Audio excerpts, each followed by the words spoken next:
Imagine your power goes out for a week and all your meat spoils. Scary, right? But your grandmother never worried about power outages because she knew secrets that could keep meat fresh and delicious for months without a single spark of electricity. While we panic when the freezer stops working, she had bulletproof methods that fed families through the Great Depression, 2 world wars, and countless harsh winters. I spent months researching these forgotten techniques, and what I discovered will blow your mind. 1. Salt curing. Salt curing was your grandmother's nuclear option. When done right, it never failed. I remember watching my great-aunt coat a massive ham with coarse salt using exactly 3 tablespoons per pound of meat. She'd rub that salt into every crevice like her family's survival depended on it. Because it did. The salt draws out moisture while creating an environment where deadly bacteria simply can't survive. Here's what most people don't know. Grandma would cure that meat for a minimum of 1 day per pound, sometimes up to 3 weeks for large hams. But salt curing wasn't just about dumping salt on meat and hoping for the best. Grandma had a system. She'd start with the freshest meat possible, usually within hours of butchering. The salt had to be coarse. Fine table salt wouldn't penetrate properly. She'd create a curing box using wooden planks with drainage holes to let the extracted moisture escape. The meat was completely buried in salt, then weighted down to ensure even contact. Every few days, she'd check the cure, adding fresh salt where needed and removing any liquid that accumulated. This wasn't just preservation, it was insurance against starvation, and every farm wife guarded her salt-curing secrets like gold. 2. The smokehouse. Behind every successful farmhouse stood a smokehouse. And let me tell you, it was worth more than the family car.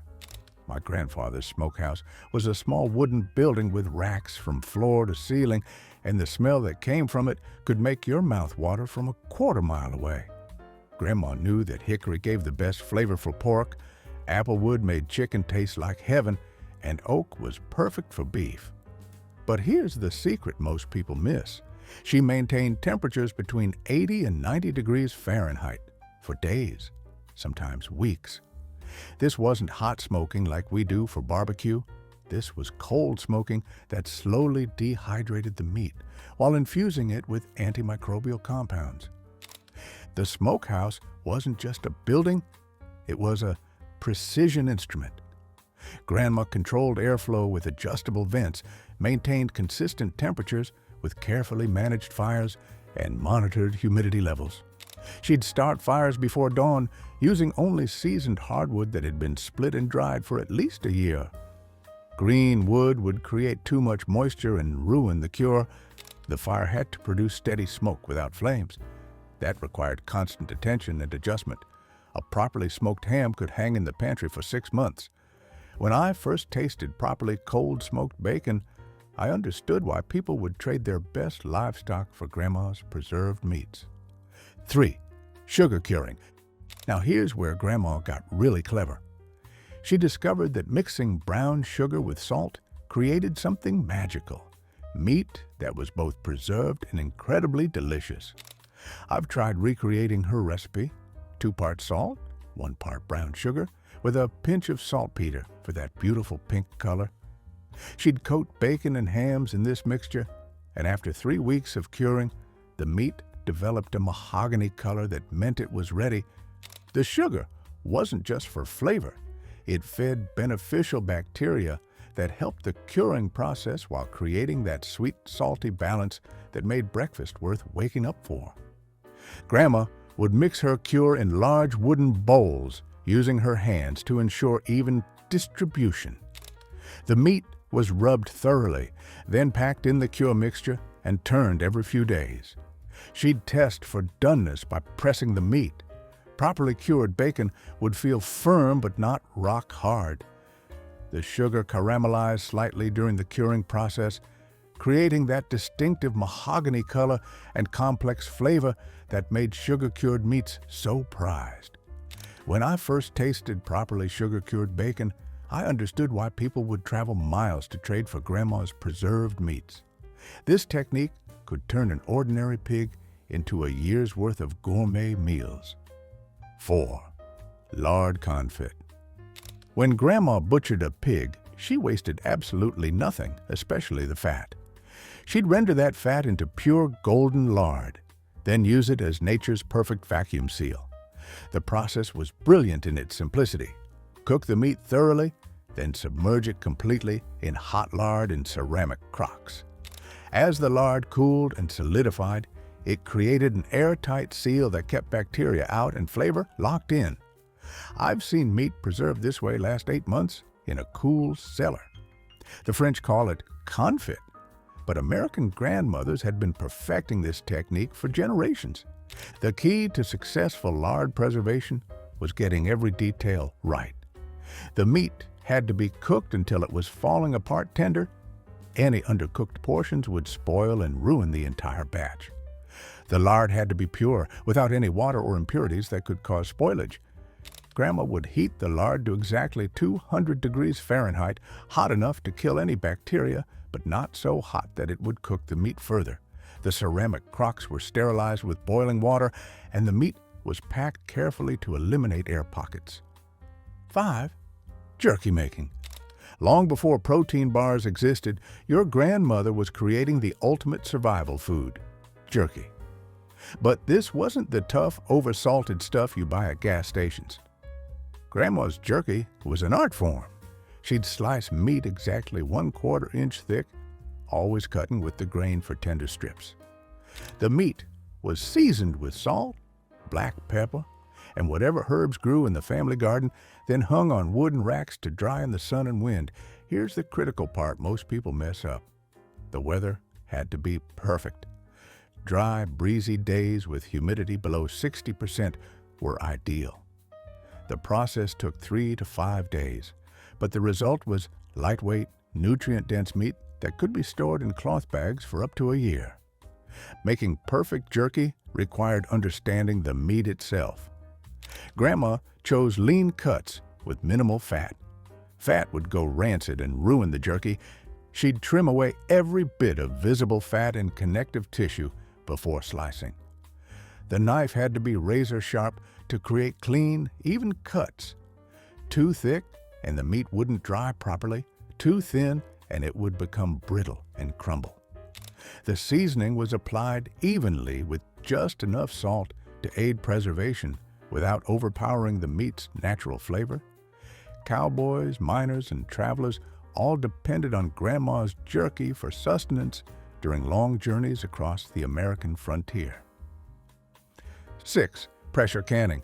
When pressure canners became available in the early 1900s, smart grandmothers embraced this revolutionary preservation method like it was sent from heaven. Finally, they could safely preserve low-acid foods like meat in glass jars that would last for years on the shelf. The process required precision. Jars had to be sterilized, meat properly prepared, and processing times followed exactly. But the results were incredible. Shelf-stable meat that retained its flavor and nutrition without any refrigeration needed. My grandmother would can everything from beef stew to chicken soup, creating a pantry full of ready-to-eat meals. Pressure canning was science, not guesswork. Grandma would sterilize her jars in boiling water, prepare her meat in precise portions, and follow tested recipes to the letter. She'd process quart jars of meat at 11 pounds of pressure for 100 minutes. Those numbers were burned into her memory because one mistake could mean spoiled food or worse. The sealed jars could withstand temperature fluctuations and didn't require any special storage conditions, giving families unprecedented food security. She'd test every seal by pressing the center of the lid. Properly sealed jars wouldn't flex or make a popping sound. This method was so reliable that many families could preserve an entire year's worth of meat in just a few weeks of intensive canning. 7. Root cellars. Every smart grandmother had a root cellar, and let me tell you, these weren't just holes in the ground. They were carefully engineered spaces that maintained steady temperatures between 32 and 40 degrees Fahrenheit year-round.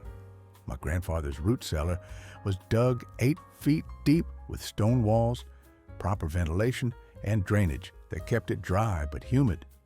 Grandma would hang cured meats from the ceiling beams, store potted meats on wooden shelves, and keep barrels of pickled meats in the coolest corners. The constant temperature and humidity were perfect for aging cured meats while preventing spoilage. Building a proper root cellar was a major undertaking that required understanding soil conditions, drainage, and air circulation. The walls were lined with stone or concrete to prevent cave-ins and maintain consistent temperatures. Ventilation pipes allowed fresh air to enter while letting stale air escape, preventing the buildup of harmful gases. The floor was often covered with gravel for drainage, and wooden shelving was built to keep stored foods off the ground. Grandma would monitor the temperature with a simple thermometer, adjusting ventilation as needed to maintain ideal conditions. A well-stocked root cellar was like having a grocery store in your backyard. 8. Pemmican. Pemmican was the energy bar of the American frontier, and when made correctly, it could last for years without spoiling. Grandma learned this technique from Native American neighbors who had perfected it over centuries. The process required patience and precision. Jerky had to be pounded into powder, fat rendered to perfection, and dried berries added for nutrition and flavor. The ratio was critical: equal parts powdered jerky and rendered fat, with berries making up about 20% of the mixture. When properly made, pemmican provided complete nutrition in a compact, portable form that could sustain a person for weeks. Making pemmican was labor-intensive, but worth every minute of effort. The jerky had to be completely dry and brittle before pounding. Any moisture would cause spoilage. Grandma would use a large mortar and pestle or clean stones to pound the jerky into fine powder. The fat had to be rendered slowly to remove all water content, then heated to exactly the right temperature for mixing. Too hot and it would cook the jerky powder. Too cool and it wouldn't mix properly. The berries, usually choke cherries, blueberries, or cranberries, were dried until they were leathery, but not brittle. Everything was mixed by hand until it formed a paste-like consistency, then formed into bars and wrapped in hide or cloth. I've tried making it myself, and let me tell you, it's harder than it looks. But when done right, pemmican was proof that, with the right knowledge, you could create food that was both practical and nourishing enough to keep fur trappers and gold miners alive in the wilderness. 9. Sausage making. Grandma's sausage making was both art and science, combining meat preservation with incredible flavor in ways that would make modern chefs weep with envy. She'd grind meat with salt, spices, and sometimes a bit of saltpeter, using exact proportions that had been passed down through generations. The salt content was crucial, exactly 3% of the meat's weight for proper preservation. The mixture was then stuffed into natural casings made from cleaned intestines, creating links that could be smoked, dried, or cooked and stored in lard. The sausage-making process began with selecting the right cuts of meat, usually a mixture of lean meat and fat in a 3-to-1 ratio. The meat was ground coarse, not fine, to maintain texture and prevent the sausage from becoming mushy. Spices were added according to family recipes that varied by region and heritage. German immigrants brought bratwurst techniques, Italians shared their salami secrets, and Polish families contributed kielbasa knowledge. Grandma learned from all of them, creating a smokehouse filled with hanging sausages that represented months of protein security. The casings had to be cleaned meticulously and soaked in warm water before stuffing. Each sausage was tied at precise intervals and hung to cure in controlled conditions. The result was a variety of preserved meats that could last for months while providing different flavors and textures to break the monotony of winter meals. 10. Head cheese and scrapple. Grandma's philosophy was simple: waste nothing, want nothing. Head cheese proved this better than anything else. She'd simmer pigs' heads, feet, and other scraps for hours until the meat fell off the bones, then mix it with the gelatinous cooking liquid and seasonings like sage, thyme, and black pepper. This mixture was poured into molds and allowed to set, creating a firm, sliceable product that could last for weeks in cool storage. Scrapple was similar. Cornmeal mixed with pork scraps and seasonings, then formed into loaves that could be sliced and fried. The process of making head cheese was both economical and delicious. Every scrap of meat that couldn't be used for other preservation methods went into the pot. The long, slow cooking extracted every bit of nutrition and flavor while creating natural gelatin that would set the mixture. Grandma would season carefully, tasting as she went to achieve the perfect balance of herbs and spices. The mixture was strained to remove bones and gristle, then poured into clean molds lined with cloth. As it cooled, the natural gelatin set into a firm, sliceable consistency. These weren't just ways to use up scraps. They were delicious, nutritious foods that stretched the family's meat supply. The natural gelatin in these products helped preserve them while creating satisfying, protein-rich meals that kept working families strong through long, hard days. 11. Winter freezing. When winter temperatures dropped below freezing and stayed there for months, Grandma had a natural deep freeze right outside her door. But this wasn't as simple as just hanging meat in a tree. She understood the science behind it. Temperatures had to stay consistently below 32 degrees Fahrenheit, and the meat had to be protected from animals, direct sunlight, and temperature fluctuations. Grandma would wrap frozen meat in clean cloth or pack it in snow to prevent freezer burn. The meat was hung in unheated sheds or even from sturdy tree branches, creating a natural freezer that could preserve meat for months during harsh winters. Using winter freezing effectively required careful planning and constant monitoring. The meat had to be fresh when frozen. Any spoilage would continue even in frozen conditions. Grandma would butcher animals during the coldest part of winter, usually January or February, when temperatures were most reliable. The meat was cut into manageable portions and wrapped in clean cloth to prevent dehydration and freezer burn. Storage locations were chosen carefully, protected from wind and sun, but with good air circulation. She'd check the meat regularly, rotating pieces to ensure even freezing and watching for signs of thawing during warm spells. I remember my grandfather checking his frozen meat supplies every few days, moving pieces to different locations as weather conditions changed. This method was free, reliable, and produced meat that tasted as good as anything from a modern freezer. 12. Pickle brining. Grandma understood that vinegar was a powerful weapon against spoilage, and she used it to create pickled meats that were both delicious and incredibly long-lasting. Her brine recipe was precise: equal parts vinegar and water, with 2 tablespoons of salt per cup of liquid, plus spices like dill, garlic, and peppercorns.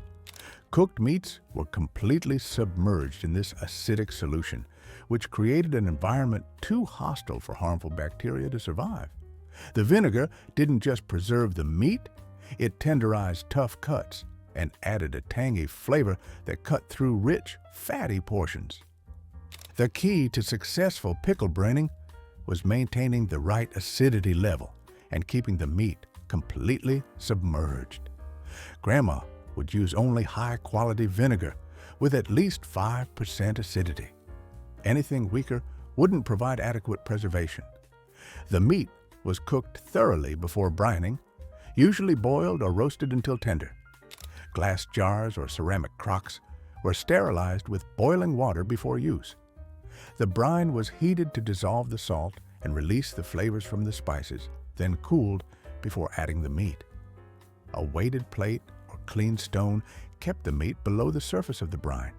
Any exposed portions would spoil quickly. I've tasted pickled pork hocks that were stored for 3 months, and they were absolutely delicious.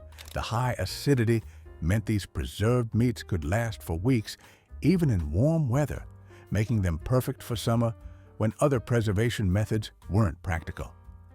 13. Combination methods. The smartest grandmothers never relied on just one preservation method. They layered techniques like armor against spoilage. A ham might be salt-cured for 3 weeks, then cold-smoked for another week, then wrapped in cheesecloth and aged in the root cellar for months. Bacon could be sugar-cured, smoked, and then stored in rendered lard. These combination methods created multiple barriers against spoilage while developing incredibly complex flavors that modern meat can't touch. Each step in the combination process served a specific purpose and built upon the previous one. The initial salt cure drew out moisture and began the preservation process. Smoking added antimicrobial compounds while developing flavor and creating a protective surface. Final storage methods like lard covering or cloth wrapping provided long-term protection while allowing continued aging.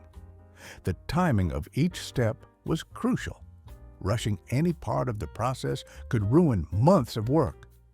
Grandma would keep detailed records of when each piece of meat started each phase, ensuring nothing was forgotten or left too long. I've tasted hams that went through this full process, and the flavor was so complex and delicious, it would make you question everything you thought you knew about meat. These layered approaches were the hallmark of experienced preservers who understood that redundancy meant survival. 14. Spice preservation. Grandma knew something that modern science has only recently confirmed. Certain spices have powerful antimicrobial properties that help preserve meat while creating incredible flavors. She'd create spice blends using black pepper, coriander, juniper berries, bay leaves, and other herbs, each chosen for both taste and preservation power. These spices contained natural compounds that prevented spoilage while developing complex, delicious flavors that made preserved meat a delicacy rather than just survival food. The art of spice preservation lay in understanding which spices worked best with different types of meat and preservation methods. Grandma would toast whole spices lightly to release their oils, then grind them fresh for maximum potency. The spice mixture was rubbed into the meat before other preservation methods, creating a flavorful crust that helped seal in moisture while preventing spoilage. Different regions had their own traditions. Cajun families used different blends than German immigrants, but all understood the dual purpose of these aromatic preservatives. The spiced meat was often combined with salt curing or smoking for maximum preservation effect. 15. Seasonal timing. Grandma's final and perhaps most important secret was understanding that timing was everything in meat preservation. She knew that butchering was best done in late fall when temperatures were naturally cool, flies were dormant, and the meat would stay fresh during processing. Spring was perfect for making jerky when dry. Windy weather would quickly dehydrate the meat without spoilage. Summer was avoided for most preservation work because of heat and insects. Winter provided natural freezing for fresh meat storage. Grandma planned her entire year around these natural cycles, working with the seasons rather than fighting them. The seasonal approach to meat preservation was based on generations of observation and experience. Late fall butchering, usually after the first hard frost, ensured that flies and other insects were no longer active. The cool temperatures kept meat fresh during the time-consuming process of cutting, curing, and smoking. Spring's dry winds and moderate temperatures were perfect for jerky making and final curing of smoked meats. Summer's heat and humidity made most preservation methods dangerous, so this was the time for consuming preserved meats and preparing for the next preservation season. This timing wasn't just practical, it was essential for success. Understanding these rhythms meant the difference between well-preserved meat that lasted all year and spoiled food that could kill the family. Modern refrigeration has made us forget these natural patterns, but they're still just as important for anyone wanting to preserve meat using traditional methods. These 15 time-tested techniques kept American families fed for generations before a single refrigerator existed. Your grandmother's wisdom about meat preservation could save you during power outages, emergencies, or simply help you create incredibly flavorful foods that put store-bought meat to shame. If you found these forgotten methods as fascinating as I did, make sure to subscribe for more lost skills that every American should know, and check out the next video on your screen about other preservation techniques your ancestors used to survive and thrive.